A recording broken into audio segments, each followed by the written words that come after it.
The whisper sliced through the cabin's silence, colder than the floorboards under my tired feet.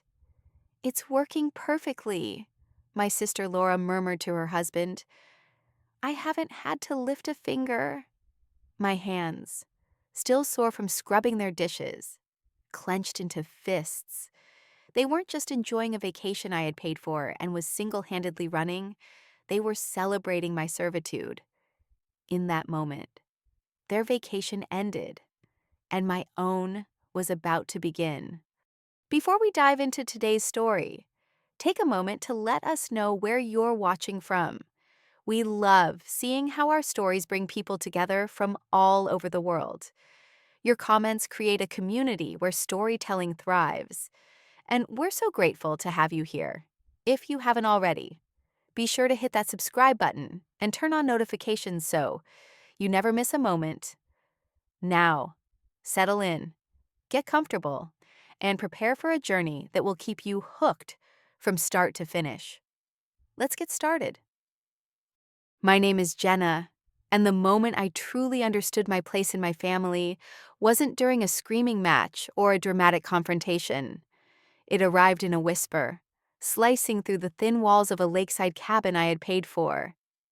"It's working perfectly," my sister Laura murmured to her husband, her voice laced with a smug satisfaction that twisted something deep inside me.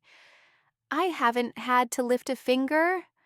My hands, still chapped and sore from scrubbing the dishes from a meal I alone had cooked, clenched into fists by my sides. They weren't just enjoying a vacation I had funded and was single-handedly operating. They were celebrating my servitude. In that quiet, damning moment, I knew their vacation had just ended, and my own was finally about to begin. But that moment of cold clarity didn't come out of nowhere. It had been building for years, brick by painful brick, each one laid with a sigh of resignation on my part and a casual expectation on theirs. This particular chapter started, as it so often did, with a phone call that shattered the fragile peace of my workday.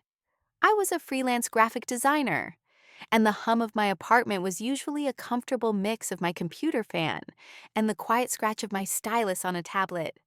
I was deep into a crucial project for a major client, a series of designs that could very well elevate my entire portfolio. When my phone buzzed with the familiar, urgent rhythm of my mother's ringtone, I ignored the first call. My eyes locked on the screen, but the second call came immediately after. That was the signal. This wasn't a casual chat. This was a summons. I answered with a sigh. "Hey, Mom, I'm on a bit of a deadline." Her voice came through, high-pitched with the manufactured panic I knew all too well. "Jenna, thank God, it's your sister. Laura's she's in a state, completely overwhelmed."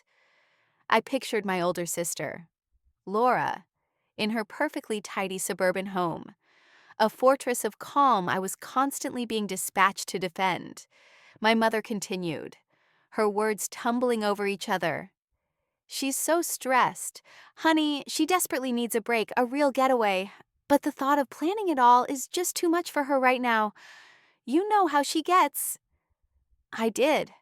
I knew the performance intimately. Laura's fragility was her superpower, a force field that deflected all responsibility and redirected it, usually toward me. The request was predictable. My mother wanted me to drop everything, my critical deadline included, to find and book a family vacation, a week-long trip, somewhere quiet and remote. A cabin by a lake was Laura's latest fixation. "You're so good at that sort of thing." "Jenna," my mom cooed, her voice shifting from panic to flattering, another well-worn tactic in her arsenal.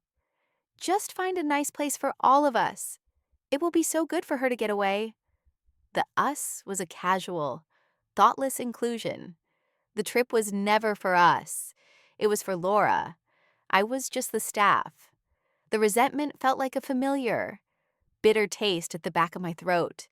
But the years of conditioning were strong, I agreed, telling myself it was easier to just do it than to argue. I spent the rest of my afternoon, precious hours I couldn't afford to lose, scouring rental websites. My own work sat neglected, the client's deadline looming larger with every passing minute. I finally found a place that met the ridiculously specific criteria: a rustic but modern cabin on a secluded lake, 3 hours away, with a master suite for my parents, a second bedroom for Laura and her husband, a small room for their 5-year-old son, and, as an afterthought, a pull-out sofa in the living room for me. I sent the link to my mom, hoping to finally get back to my own life. Her reply came in a text a few minutes later. "It's perfect, book it, relieved." I navigated to the payment page, my finger hovering over the confirm button. Then my phone rang again. It was my mother. "Oh, honey, one more thing," she said, her voice breezy and light. "Could you just go ahead and put the rental on your card for now? We'll all figure it out later." I hesitated, the total on the screen a significant 4-figure number, before I could voice my concern. She delivered the final, crushing blow. "Actually, you know what? Just consider it an early birthday present for Laura. You're single, and your expenses are so much lower than theirs. Anyway, it's the least we can do to help her out." The line went quiet, leaving me to absorb the sting of her words. It wasn't a request. It was a declaration. My money, my time, my life, they were all resources to be deployed for the comfort of my sister. I stared at the screen, a hollow feeling spreading through my chest. Then, like I always did, I clicked confirm. The weeks leading up to the trip were a flurry of logistical demands, all funneled through me: a family group chat, created by my mother and ironically named Family Fun, became my personal hell.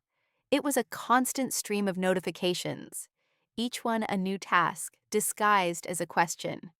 Laura sent a multi-page document detailing her son's extensive food allergies and sensitivities, which essentially meant I would have to prepare entirely separate, complicated meals for him 3 times a day.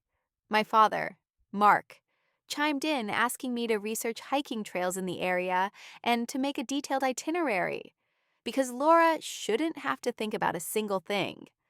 I was no longer just the trip's financier.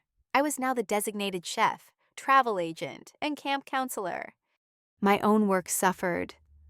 I found myself staying up until 2 or 3 in the morning, my eyes burning, just to meet my clients' expectations. Sleep became a luxury I couldn't afford. All I wanted was a single afternoon to myself, to read a book, to take a walk, to just sit in silence without a phone buzzing with another demand. That simple. Desperate desire for quiet became a secret wish, a fantasy I would retreat to when the pressure became too much. The breaking point, I thought, came during a family video call a few days before we were set to leave. I had spent the entire day creating a color-coded spreadsheet of the meal plan, accommodating everyone's preferences and my nephew's allergies. Trying to sound collaborative, I gently suggested, "Hey, maybe we could all pitch in on the cooking. It might be fun to take turns." The reaction was instantaneous and severe. Laura's face, projected on my screen, immediately crumpled. Her eyes welled with tears, as if I had just suggested she wrestle a bear, before she could even make a sound. My mother, Carol, jumped in, her face a mask of indignation. "Jenna, look what you've done. You've just stressed her out all over again. How can you be so thoughtless? You know how fragile she's been feeling." My dad nodded grimly in his little square on the screen, his disappointment palpable.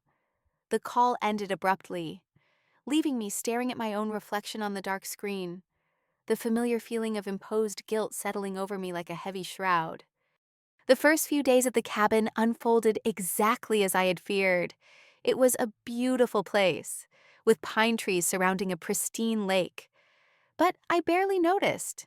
I was the first one up every morning, navigating the unfamiliar kitchen to prepare my nephew's special gluten-free, dairy-free, nut-free pancakes, while also making a separate, regular breakfast for everyone else. I was the one cleaning up the sticky maple syrup, the one packing snacks for their leisurely strolls by the lake, the one entertaining a hyperactive 5-year-old while Laura and her husband took long, rejuvenating naps.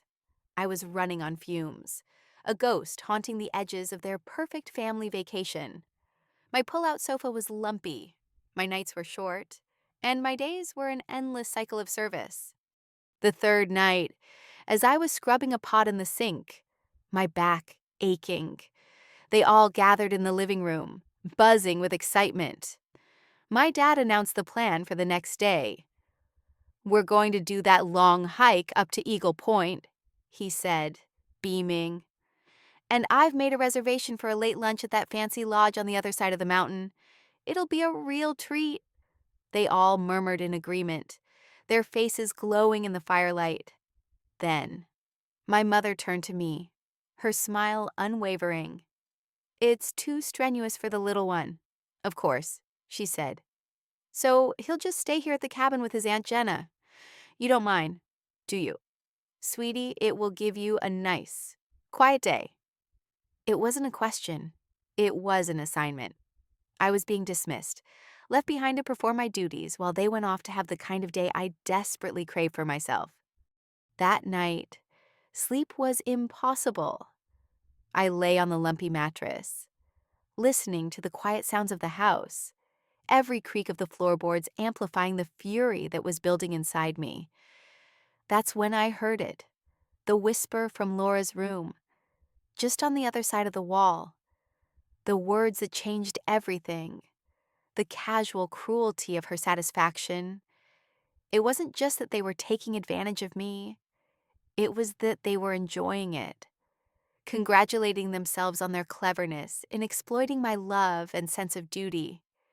The exhaustion I had been feeling for weeks suddenly burned away, replaced by a cold, hard resolve. I slipped out of bed, the floorboards cold beneath my feet, and quietly opened my laptop. The glow of the screen was the only light in the dark room. I didn't search for hiking trails or fancy restaurants. I searched for a local spa in the nearest town, about 10 miles away.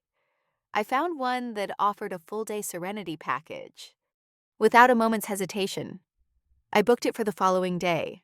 I had noticed an old dusty bicycle in the cabin storage shed when we arrived. I now had a plan. I was up before the sun, moving like a shadow in the pre-dawn gloom. I dressed quickly, packed a small bag with a book and a change of clothes, and scribbled a short, ambiguous note on a piece of paper, leaving it on the kitchen counter. It simply said, "Needed a day to myself. We'll be back in the evening." I didn't take the car keys. That was the crucial part of the plan. I slipped out the back door, my heart pounding a steady, defiant rhythm against my ribs. I found the old 10-speed in the shed, its tires thankfully still holding air. As I wheeled it down the gravel driveway, the crunch of the stones sounded like the loudest noise in the world. Once on the main road, I started to pedal, the cool morning air a balm on my face. With every rotation of the wheels, I felt a weight lifting, the cabin and the sleeping family inside it shrinking behind me, becoming a problem that was, for one day, not mine to solve. The day was everything I had dreamed of and more. At the spa, I turned my phone off and locked it in a locker, a symbolic act of cutting the cord. I soaked in a quiet hot tub, had a massage that unknotted muscles I didn't even know were tense, and ate a simple, delicious lunch by myself, in blissful silence, for the first time in what felt like a lifetime. No one needed anything from me. I opened the book I had been trying to read for months and devoured half of it, uninterrupted. The hours melted away in a haze of peace and quiet solitude. I was remembering who I was when I wasn't serving others. As the sun began to dip toward the horizon, I felt a pang of anxiety about returning, but it was overshadowed by a new, unfamiliar sense of strength. I pedaled back as dusk settled over the lake, the journey feeling shorter this time. As I approached the cabin, I could see all the lights were on, casting an almost interrogative glare into the darkness. I propped the bike back in the shed and took a deep breath before walking inside. The scene that greeted me was one of silent, simmering rage. My entire family was seated in the living room, their bodies rigid, their faces grim. The television was off. No one was reading or talking, they were just waiting. The air was so thick with resentment I could almost taste it as I stepped through the door. 4 pairs of eyes swiveled to pin me in place. The silence stretched on, taut and accusing. Finally, my father stood up, his posture stiff, blocking my path further into the room. He looked at me not with the concern of a parent, but with the cold fury of a thwarted general. "Your sister cried all day," he said, his voice low and dangerous. "Your mother has a migraine. Your nephew has been a terror. Are you happy now?" He paused, letting the weight of his words hang in the air. "Now that you've ruined everyone's vacation," it wasn't a question, it was an indictment. It was the moment the unspoken truth of our family was finally given a voice. I was the engine that made their comfort possible, and I had just shut myself down. In that moment, something inside me clicked into place, something solid and unbreakable. The years of quiet resentment, of swallowing my own needs, of accepting my role as the family shock absorber, it all coalesced into a single, calm point of certainty. They all stared at me, their faces a mixture of anger and disbelief, waiting for the apology, the tears, the remorse they felt they were owed. My sister, Laura, finally spoke, her voice thick with self-pity. "You ruined our entire vacation. Jenna, the one time we get to relax, and you do this. It was so selfish." My mother chimed in, her hand pressed to her forehead dramatically. "We were all worried sick and we were stuck here, our whole day ruined because of you." I let their words wash over me, and for the first time, they had no power. They didn't stick. I looked at each of them, my father standing like a sentry, my mother nursing her performative headache, my sister radiating righteous indignation. Then, in a voice that was steady and clear, a voice I barely recognized as my own, I delivered the truth. "No," I said, my words cutting through the thick accusatory air. "I didn't ruin the vacation." I let that hang there for a beat, watching the confusion flicker in their eyes. "I just refused to be the vacation." I continued, the words flowing with an ease that surprised me. "This trip was paid for with my money. It was planned with my time. And it has been running on my energy. But not a single moment of it was ever intended for me. Today," I said, my gaze unflinching. "I took one day back. One day." The silence that followed was different. It wasn't angry anymore. It was stunned. I had just dismantled the entire unspoken contract that our family had operated on for decades. I had exposed the gears of the machine, and they were all staring at the wreckage, unsure of what to do now that the primary part had refused to turn. The last 2 days of the trip were excruciatingly awkward. A cold war descended upon the cabin. They were forced to cook for themselves, to clean up their own messes, to entertain their own child. They did it all with a sullen, martyred air, pointedly ignoring me as I sat in a chair by the window, finally reading my book. I didn't offer to help. I didn't try to smooth things over. I simply existed in my own space, a boundary I had drawn, not with anger, but with absolute finality. The ride home was silent, the air in the car thick with everything that hadn't been said. When they dropped me off at my apartment, no one said goodbye. In the weeks that followed, the silence continued, My apartment, once a place of stressful work, now felt like a sanctuary. The quiet was a choice, a luxury I had earned. I finished my project for my client, who was thrilled with the results, leading to two new, more lucrative contracts. I was thriving in the space I had created for myself. I didn't know if my relationship with my family was broken beyond repair, but I knew it could never go back to the way it was. I was no longer their default, their backup plan, their endlessly renewable resource. I was just Jenna. One Tuesday evening, as I was sitting on my couch, enjoying a cup of tea and the simple peace of my own home, my phone buzzed on the coffee table.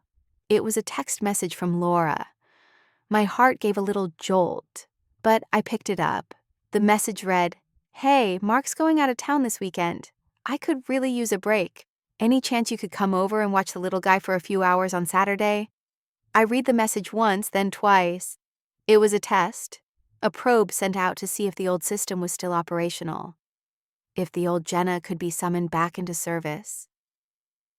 I looked at the words on the screen, a request from a sister who still didn't understand. I thought about the life I was building, the peace I had fought for. Then, I put my phone back down on the table, screen side down. I picked up my book and took a sip of my tea. The phone did not buzz again. My silence was the only answer she would ever need. In the quiet architecture of our lives, we learn that the boundaries we build are not walls to keep love out, but sacred foundations to hold ourselves up. We discover that true connection is not a debt we are endlessly required to repay, but a safe harbor where we can finally breathe. The most profound acts of strength are often not loud declarations, but the quiet, deliberate choices we make for our own peace. It's the quiet refusal that speaks volumes, a silent testament to the truth that you cannot pour from an empty cup. To choose to fill your own is not selfish, it is survival, and it is the beginning of a truly authentic life. Thank you so much for joining us on this journey. Every family and every heart has its own unspoken story. What part of this one resonated with you the most? Please share your thoughts in the comments below. Your perspective is what makes this community so incredibly special. If you found meaning here today, please consider subscribing and turning on notifications so you won't miss the next story we share together.